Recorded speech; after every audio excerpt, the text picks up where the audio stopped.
Καλημέρα παιδιά, The Mobilers εδώ. Και πάλι μαζί σας. Δυστυχώς ο Θάνος δεν μπόρεσε να είναι, όπως σας είχα πει και στο Part 1. Είμαι πάλι μαζί με το Ζήση και θα πάμε στο Parkour number 2. Εγώ θα πάω από την άλλη μεριά να δούμε ποιος θα φτάσει πρώτος μέχρι το τέλος.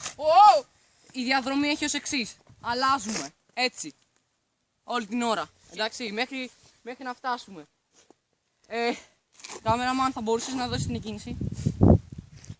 3, 2, 1, πάμε!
Είναι πολύ parkour.